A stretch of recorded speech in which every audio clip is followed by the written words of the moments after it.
अच्छा, जब हम वृंदावन की बात करते हैं तो कार्तिक मास बहुत इम्पोर्टेंट है। जी। बहुत वाइब ही अलग हो जाती है, एक अलग प्रकार का वातावरण हो जाता है। तो मैं चाहता हूँ कि जैसे आप वृंदावन से ही हैं, तो आप थोड़ा-सा हमारी ऑडियंस को बताइए कि वृंदावन कार्तिक मास में क्यों जाना चाहिए? देखिए, किसी भी विषय में जब हमको ज्ञान करना होता है, तो हम उसमें शास्त्र को ही आधार बनाते हैं। और वैसे तो वृंदावन की सब समय महिमा है। नयो नेह नव रंग नयो रस, वृंदावन का नया ही नेह है, अलग ही रंग है, अलग ही रस है। कभी भी वृंदावन जाएं तो वहाँ का परमाणु मंडल एक अलग प्रकार से ही है। और जैसे कि अभी आपने कहा कि वृंदावन की वायु भी अलग है, वहाँ का स्वरूप ही अलग है, और ये बिल्कुल बात ठीक है। एक बार भगवान अर्जुन के साथ में इंद्रप्रस्थ में बैठे हुए थे यमुना जी के तट पर। तो बार बार भगवान वृंदावन की याद कर रहे थे, यमुना जी की याद कर रहे थे, वृंदावन की लता पताओं की याद कर रहे थे। तो अर्जुन ने स्वाभाविक पूछा कि जैसे वहाँ वृक्ष हैं वैसे यहाँ इंद्रप्रस्थ दिल्ली में है, जैसे वहाँ यमुना जी बह रही हैं ऐसे यमुना जी यहाँ बह रही हैं, और जैसे वहाँ रजकण है, मिट्टी है, ऐसे यहाँ भी मिट्टी है। तो आपको इतना ज़्यादा वृंदावन के प्रति भाव क्यों है? आपको बार बार इतनी याद वहाँ की क्यों आती है? वहाँ की वायु में ऐसा क्या स्पेशल है जो आप उसको बार बार महसूस करते हैं? वहाँ की यमुना की तरंगों में ऐसी क्या खास बात है जो आप उसका बार बार स्मरण करते हैं? वहाँ के रजकण में ऐसी कौन सी विशेषता है जो आप उसको बार बार याद करते हैं? तो भगवान ने कहा कि ऐसा है कि तुम हमारे मित्र हो, और मित्र को कोई बात बताई जाए तो शायद वो नहीं समझेगा, वो मित्र ही समझेगा। तो हम आपको अपने साथ लेकर के चलते हैं। तो भगवान अर्जुन को साथ में लेकर के श्वेत द्वीप में गए, और वहाँ अर्जुन ने देखा कि एक बहुत विशाल पर्वत है, पूरा श्वेत पर्वत ही है। उस पर्वत में वृक्ष नहीं है, घास फूस नहीं है, कुछ भी नहीं है, बिल्कुल श्वेत चमकता हुआ पर्वत है। और उस पर्वत में एक ऋषि तपस्या कर रहे हैं। इतना प्रकाशवान पर्वत है कि उधर देखना भी बड़ा कठिन है। तो अर्जुन ने कहा ये क्या है? भगवान ने कहा हम कुछ नहीं बोलेंगे, अभी तुम आगे चलो। तो धीरे धीरे धीरे धीरे चलते चलते वो ऋषि के पास पहुंचे। तो देखा कि ऋषि नेत्र बंद करके बैठे हुए हैं, हड्डी ही शरीर में शेष है, न मांस है, न रक्त है, न मज्जा है, कुछ भी नहीं है, केवल अस्थि मात्र ही शेष है, और भजन कर रहे हैं। तो भगवान ने आवाज लगाई तो उन्होंने नेत्र खोले, भगवान को प्रणाम किया।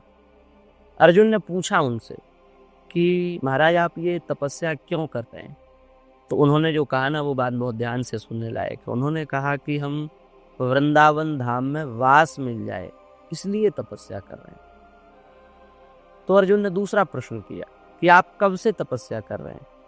तब उन महात्मा ने कहा कि ये जो पर्वत आपको दिख रहा है ये किसी पदार्थ से बना हुआ पर्वत नहीं है, मटेरियल का पर्वत नहीं है, ये मेरी हड्डियों से बना हुआ पर्वत है। तो इतना बड़ा हड्डियों से बना हुआ पर्वत ये कैसे संभव हो पाएगा, कैसे पॉसिबल है? तो उन्होंने कहा मैं तपस्या करता हूँ, और तपस्या करने के बाद जब मेरे मरने का समय आ जाता है तो मैं संकल्प करता हूँ कि मैंने जीवन भर जो तपस्या की उस तपस्या के प्रभाव से मुझे फिर वह शरीर प्राप्त हो जिससे मैं तपस्या कर सकूं। ऐसा संकल्प करके मैं शरीर छोड़ देता हूँ, और फिर मुझे तपस्या के बल से ही दूसरा शरीर मिल जाता है, और उस शरीर से मैं तपस्या करता हूँ। तो अर्जुन ने कहा कितने जन्म आपको हो गए? उन्होंने कहा ये तो मुझे याद नहीं है, पर आप समझ लीजिए कि एक जन्म की हड्डियाँ कितनी हो सकती हैं, और ये पूरा पहाड़ हड्डियों से बन गया है, तो आप समझ सकते हैं अनंत जन्मों से मैं तपस्या कर रहा हूँ। तो अर्जुन ने फिर कहा कि अब तो वृंदावन के स्वामी जो हैं, वृंदावन चंद्र श्री कृष्ण चंद्र आपके सामने हैं, इनसे बोल दीजिए आप कि मुझे वृंदावन धाम का वास दे दीजिए और तपस्या को छोड़ दीजिए। तो ऋषि ने कहा ठीक है, आप बिल्कुल ठीक बात कहते हैं कि जब श्री कृष्ण सामने हैं तो अब तो इनसे प्रार्थना हम कर ही सकते हैं।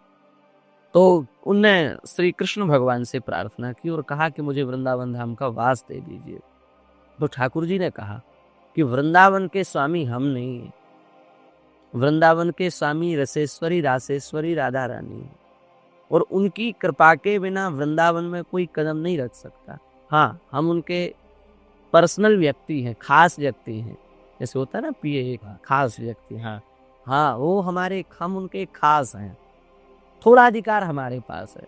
इसलिए आपने इतनी भारी तपस्या की, तो हम आपका जो विमान मेरे धाम जब जाएगा, मैं अपने धाम का स्वामी हूँ, मैं आपको वैकुंठ भेज सकता हूँ, गोलोक भेज सकता हूँ, साकेत भेज सकता हूँ, वहाँ के स्वामी मैं ही हूँ।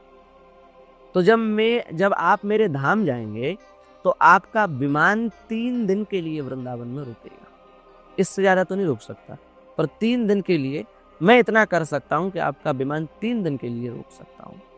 जब ये बात अर्जुन ने सुनी और उस ऋषि के मुख से वृत्तांत सुना इतनी लंबी तपस्या का, और उस तपस्या के फल के रूप में वृंदावन की प्राप्ति का, तब अर्जुन को पता चला कि वृंदावन धाम संसार से अलग क्यों है, वृंदावन धाम की इतनी महिमा क्यों है।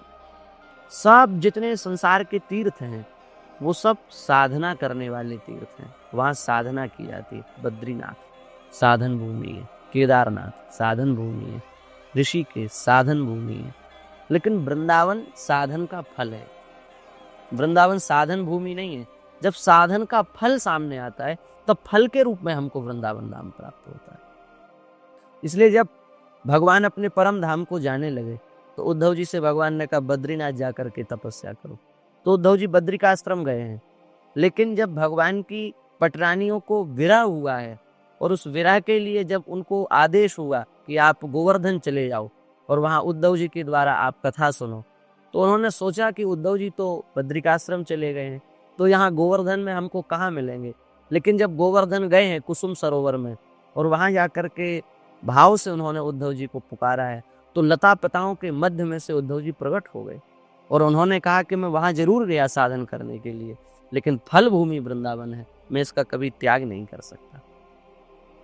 तो सब भूमि साधन भूमि, पर वृंदावन फल भूमि है।